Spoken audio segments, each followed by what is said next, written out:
নমস্কার, কিষাণ বাণীতে আপনাদের প্রত্যেককে স্বাগত জানাই। এই অনুষ্ঠানটি প্রচারিত হচ্ছে ভারত সরকারের কৃষি এবং কৃষক কল্যাণ মন্ত্রকের সহায়তায়। আজকে আমাদের আলোচনার বিষয় জৈব উপায়ে আলুর চাষ।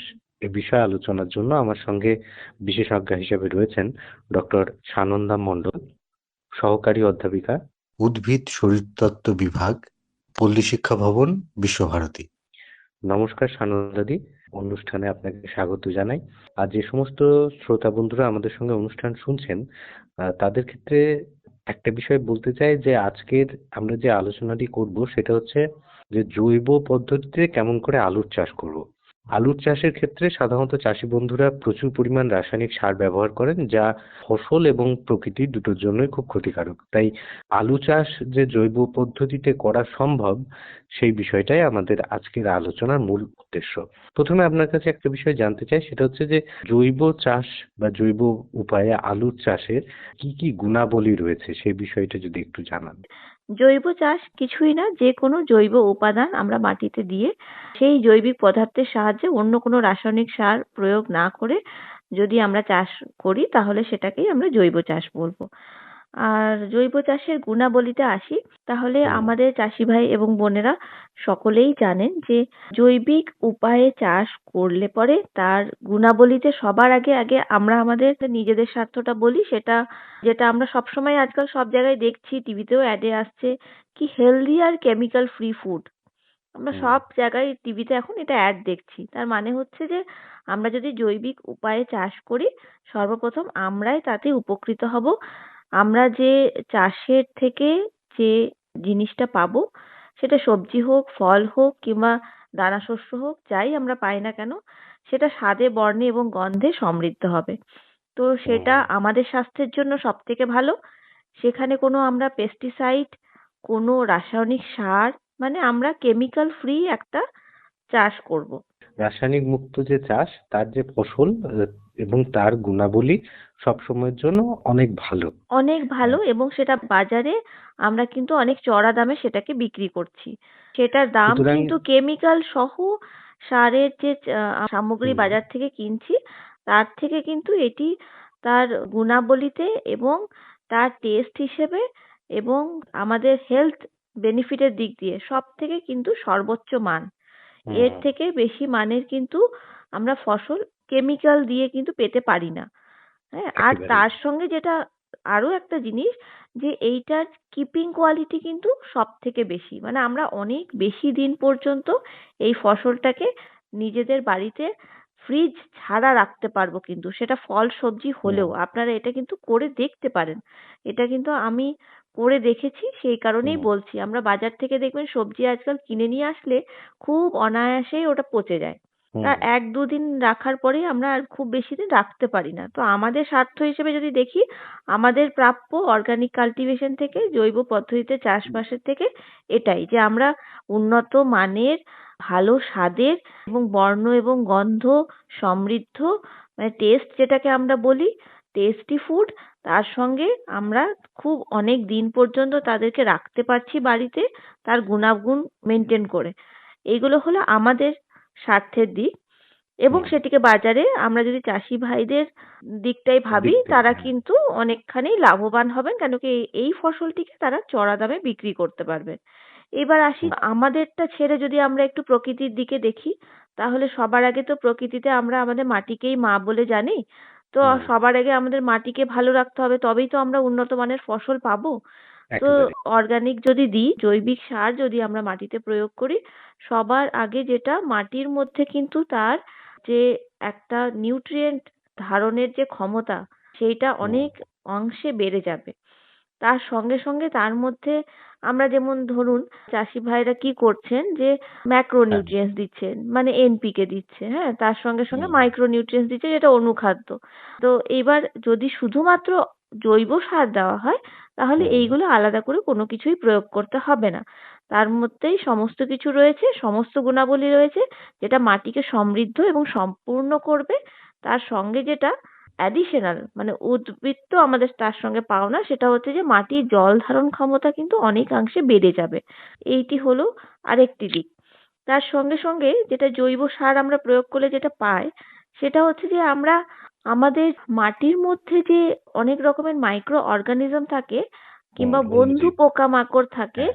তাদেরকেও আমরা মেরে ফেলছি আস্তে আস্তে, নিজেদের শত্রুকেই নিজেরা বাড়াচ্ছি। তো যদি হুম। জৈবিক উপায়ে আমরা চাষবাস করি, কোনো কেমিক্যাল যদি আমরা জমিতে না দিই, পেস্টিসাইডও যদি না দিই, তাহলে সেই ক্ষেত্রে আমরা কিন্তু অনেক রকম ভাবেই আমাদের বন্ধু পোকামাকড় এবং মাটির মধ্যে থাকা মাইক্রো অর্গানিজমকে অনেক বেশি অংশে বৃদ্ধি পাবে।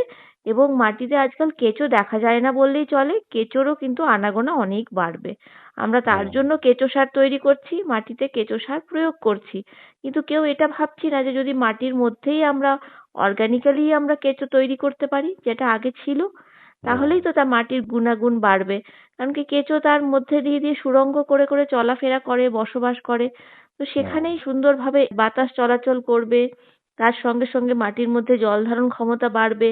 শিকড়গুলো সুন্দরভাবে বিস্তার পাবে যে ফসল লাগানো হবে। এবং সর্বশেষে যেটা ব্যাপার, সেটা হচ্ছে যে আমরা এই যে পলিউশন নিয়ে এত আমাদের রোজকার আলোচনা, আমরা পলিউশনকে কমাতে পারবো। একেবারে অনেক অনেক ভালো দিক রয়েছে যেগুলো আপনি তুলে ধরলেন। এখন একটা বিষয় একেবারে সংক্ষেপে জানতে চাইবো, সেটা হচ্ছে এই আলুর চাষ, এটা কি জৈব উপায়ে করা সম্ভব? আমি এই কারণেই আজকে এই টপিকটি বেছে নিয়েছি। তার কারণ হচ্ছে আমাদের এই অঞ্চলে জৈব উপায়ে কিন্তু আলুর চাষ হয় না। তো আমি সমস্ত চাষি ভাই এবং বোনেদের আজকে এটা অনুরোধ জানাতে চাই যে যাদের যাদের বাড়িতে গরু রয়েছে, তারা হুম। যদি আজকের এই আলোচনার বিষয়বস্তু নিয়ে যদি আপনারা এই বছরই, এখন যতটুকু আমার মনে হয় যে আলু হয়তো লাগানো চলছে কোথাও কোথাও, কেউ কেউ খুব হুম। অগ্রিম চাষি ভাই বোনেরা হয়তো লাগিয়ে ফেলেছেন। আর কিছু চাষি ভাই বোনেরা হয়তো লাগাবেন আগামী হুম। দিনে। হুম। তো যারা এখনো অবধি আলু লাগিয়ে ওঠেননি, এখনো অবধি মানে লাগাবেন বলে ইয়ে করছেন, তাদের কাছে একটু অনুরোধ, আমরা হুম। আমাদের রান্নাঘরের আবর্জনাও ফেলি তো, হুম। কাঁচা ফল সবজির সমস্ত, অনেকেই আমরা ওগুলোকে আজকাল করছি, একটা গর্ত খুঁড়ে আমরা ওই কিচেন ওয়েস্ট গুলোকে ফেলছি। যারা হুম। ঘরের মধ্যে কিছুটা হলেও জৈব সার তৈরি করছেন, কেঁচো সারও অনেকে আজকাল তৈরি করছেন। এমনি নয় যে আমাদের চাষি ভাই বোনেরা করছেন না, অনেকেই করছেন। অনেকেই এগিয়ে এসেছেন এই ব্যাপারগুলো থেকে। তো যারা করছেন তাদের কাছে এতটুকুই অনুরোধ যে আপনারা যদি ১ কাঠা জমিও করেন এই বছরের জন্য, আমার মনে হয় আপনারা খুব আশানুরূপ ফল পাবেন আলু চাষে। এরপরে আরেকটা বিষয় সংক্ষেপে আপনার কাছে জানতে চাই, সেটা হচ্ছে যে জৈব পদ্ধতিতে আলু চাষ করতে গেলে কি কি করতে হবে সেই বিষয়টা যদি একটু সংক্ষেপে। প্রথম যেটা ওনাদেরকে করতে হবে সেটা হচ্ছে জমির চয়ন। জমির হুম। চয়নটা খুবই ইম্পোর্টেন্ট।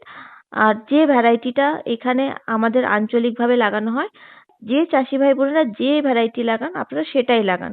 যে সিড রেট আপনারা ফলো করেন সেটাই করুন। শুধু হুম। জমির চয়নটা আমি বলি, যেহেতু অন্য কোনো কেমিক্যাল আপনারা ওখানে দেবেন না, শুধুমাত্র আমি অর্গানিকে করতে বলছি।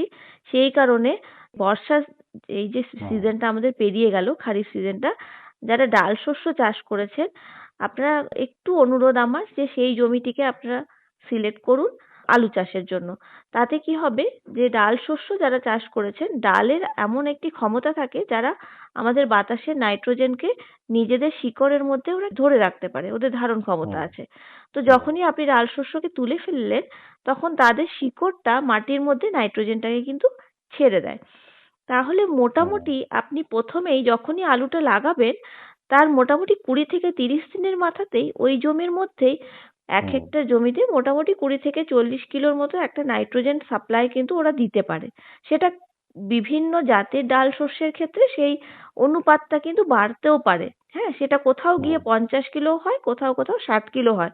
সেটা কিন্তু জাত মানে যে ডাল শস্য আপনি লাগাবেন তার উপর নির্ভর করছে। নির্ভর কিন্তু করবে, হ্যাঁ। মোটামুটি একদম শুরুতেই কিন্তু এই নাইট্রোজেনটা পার হেক্টরে একটা জমিতে একটা সাপ্লাই এটা কিন্তু থাকে। তার সঙ্গে হুম। সঙ্গে ধরুন যখনই আপনারা আলুটা লাগাচ্ছেন, তখনই আপনারা হয় গোবর সার দিচ্ছেন, কিংবা তার সঙ্গে আর যে আবর্জনা আপনারা ফেলেছেন, যদি কারুর মুরগি থেকে থাকে, তাদের যদি কেউ পোল্ট্রি লিটার তৈরি করছেন কিংবা ভার্মি কম্পোস্ট তৈরি করছেন, যে যে উপায়ে জৈবিক সার তৈরি করছেন, সেগুলি যদি আপনারা প্রয়োগ করেন মাটিতে, সেইখান থেকে মোটামুটি ৩০ থেকে ৩৫ দিনের মাথাতেও কিন্তু আসলে জৈবিক সার প্রয়োগ করলে যেটা হয়, আমি একটুখানি শুধু বলি ওনাদের বোঝার জন্য, যে হুম।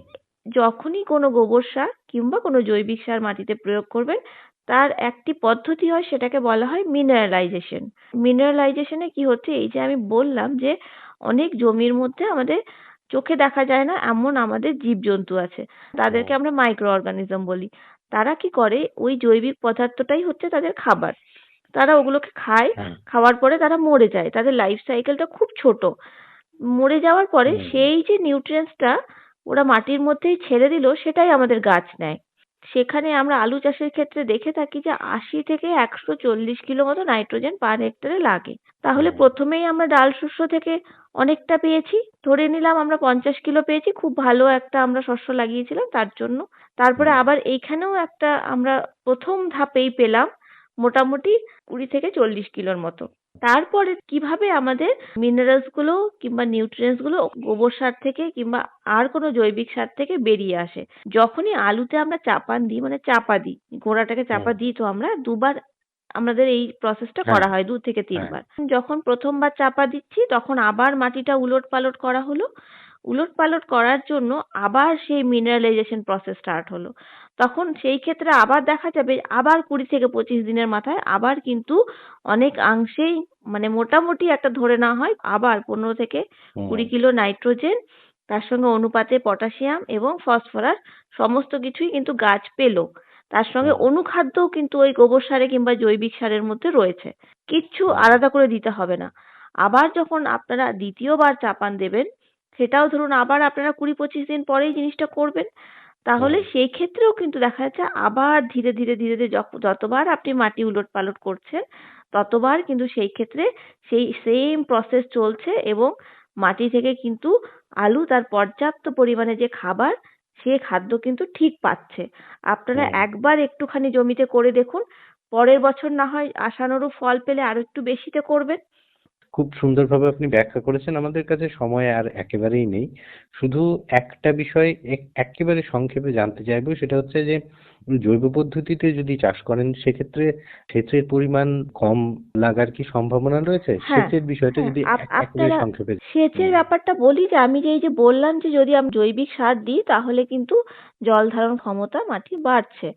তো হুম, সেই ক্ষেত্রে যদি একদম খুব স্বাভাবিকভাবে শুধু জৈবিক সার দিয়ে আলু চাষ করেন, তাহলে একটা সেচ আপনারা বাদ দিতে পারেন। ঠিক আছে? তার সঙ্গে, সঙ্গে যদি আরো একটি আপনারা চাইছেন যে না আমরা আরো একটু জলের খরচাটা কমাতে চাইছি, সেই ক্ষেত্রে হুম, কিন্তু হুম, যদি আপনাদের বাড়িতে খড় আছে, তাহলে একটু খড় বিছিয়ে দিন। তাহলে কি হবে, ওই জমি থেকে যে আমাদের বাষ্প। যে, হ্যাঁ, বাষ্প হচ্ছে উড়ে যায় হুম। ইভাপোরেশন এর মাধ্যমে, তো বাষ্পীভূত হয় যেটা, সেটি হবে না। সেক্ষেত্রে কিন্তু আপনারা দুটো সেচও আপনারা বাদ দিতে পারবেন। খুব সুন্দরভাবে আপনি আলোচনা করেছেন এবং বুঝিয়েছেন যে প্রকৃতির কতটা ভালো হতে পারে যদি জৈব পদ্ধতিতে আলু চাষ করা যায়। কারণ সাধারণত চাষী বন্ধুরা কিন্তু আলু চাষে প্রচুর পরিমাণ রাসায়নিক সার ব্যবহার হ্যাঁ, করেন। প্রচুর পরিমাণে। মানে এটা কিন্তু একটা আমাদের সকলের কাছে অনুরোধ যে আপনারা ভাবেন হুম, যে আলু চাষের জন্য প্রচুর কেমিক্যালের প্রয়োজন হয়, কেমিক্যাল সারের, যেটা রাসায়নিক সার আপনারা দিচ্ছেন এবং সেটা খুব হেভি ডোজে আপনারা প্রয়োগ করেন। আপনারা একবার করে দেখুন। হুম। আমরা একইভাবে অনুরোধ আপনাদের কাছে যারা শুনছেন যে প্রথম বছরটা ব্যবসায়িকভাবে না করলেও নিজেরা যদি ব্যবহারের জন্য করে দেখেন তাহলে বুঝতে পারবেন যে কতখানি ভালো ফলন এই চাষ থেকে আপনারা পেতে পারেন। অনেক অনেক ধন্যবাদ সানন্দাদি আমাদের সঙ্গে আলোচনায় অংশগ্রহণ করার জন্য। কিষাণ বাণী অনুষ্ঠানে আপনাদের সকলকে স্বাগত। আমরা একজন মহিলা চাষী বন্ধুকে পেয়েছি, যিনি গিনি ফাউল এবং কোরকনাথ এই দু ধরনের মুরগি পালন করে আজকে স্বনির্ভর হয়েছেন, নিজের পায়ে দাঁড়িয়েছেন এবং আশার আলো তিনি দেখতে পাচ্ছেন। পাশাপাশি দেখতেই পাচ্ছি তিনি একটা সুন্দর কিচেন গার্ডেন তৈরি করেছেন এবং সেই কিচেন গার্ডেনে সব ধরনের সবজি চাষ রয়েছে, পাশাপাশি ভেষজ উদ্ভিদের চাষ রয়েছে। এছাড়াও আমরা এখানে দেখতে পাচ্ছি বিভিন্ন ধরনের ফুল চাষও তিনি করেছেন, যেখানে অর্কিড বলুন বা অন্যান্য যে ঋতু অনুযায়ী যে ফুলগুলি রয়েছে সেখানেও কিন্তু তিনি চাষ করে আজকে সফল হয়েছেন। এবং এই বাগানের মধ্যেই তিনি কিন্তু খাঁচার মধ্যে এই দু ধরনের মুরগি পালন করে আজকে কিন্তু তিনি সফল হয়েছেন। এইরকম একজন দিদির সাথে আমরা কথা বলবো, শুনবো নানা অভিজ্ঞতার কথা। আপনার নাম? আমার নাম সুতপা পাল। সুতপদির কাছে জানবো, তো হঠাৎ এই ধরনের পরিকল্পনা এলো কেন? সম্ভবত এটা আমার ভালো লাগা থেকে, আমি ছোটবেলা থেকে গাছপালা পশু পাখি খুবই ভালোবাসি, তো সেই কারণেই এই আগ্রহটা। তো ইচ্ছা হতো যে কিছু একটা বাড়িতে পোষার বা কিছু আমি নতুনত্ব কিছু একটা করব। তো হঠাৎ মনে হলো যে আমার বাড়িতে একটা সময় অনেক রকমের পাখি ছিল। তো সেই খাঁচাগুলো থাকার কারণে আমার মনে হলো যে কেন না নতুনত্ব কিছু একটা করি। তো এখন যেহেতু কড়কনাথ জিনিসটা এখন খুব মার্কেটে মানে রেয়ার, মানুষ পছন্দ করে চাইছে। তো আমার পোলট্রি বিষয়ে মানে ব্যাপারে আমার একটু আগ্রহ থাকার কারণে হঠাৎ মনে হলো যে কড়কনাথ রাখি। তো সেখান থেকে কড়কনাথের পাশাপাশি আমার মনে হলো একটু গিনি ফল রাখলেও ভালো হয়, কারণ গিনি ফলও এখন মানে খুব রেয়ার, আর মানুষ মানে চায়, ভালোবাসে জিনিসগুলো সবাই। তো যাই হোক, সেখান থেকেই আমি শুরু। তো আমি বাড়িতেই আমি ওই সেই পাখির খাঁচার মধ্যেই আমি শুরু করলাম তাদেরকে রাখতে। তো এই যে গিনি ফাউল বা করকনাথ বলছেন, এই ধরনের দু ধরনের মুরগি আপনি পালন করে আসছেন এবং খাঁচার মধ্যেই করছেন, তো এটা কতদিন ধরে করছেন? এটা আমার প্রায় 4 বছর হতে চললো। তো এই চাহিদা কেমন রয়েছে বাজারে? এটা তো খুবই চাহিদার একটা জিনিস, কারণ এগুলো খুব রেয়ার জিনিস। কারণ কড়কনাথে যেমন একটা হয় যে কড়কনাথ পুরো একটা ব্ল্যাক, ওর মাংস বা ওর ব্লাড দুটোই ব্ল্যাক। তো সেই কারণে এবার কিছু মানুষ আছে হয়তো সেটা কখনো টেস্ট করেনি বা খায়নি বলে একটু ফার্স্ট একটু ইয়ে করে যে জিনিসটা কেমন হবে। বাট যারা জানে তাদের অবশ্যই চাহিদা তো আছেই, বাজারে খুবই এর দামও অনেকটাই বেশি। দু ধরনের আমরা মুরগির কথা জানতে পাচ্ছি যে কিভাবে তিনি এগুলোকে পালন করে আসছেন, কিভাবে তাদেরকে খাওয়াচ্ছেন, সব কথাই আমরা জানবো।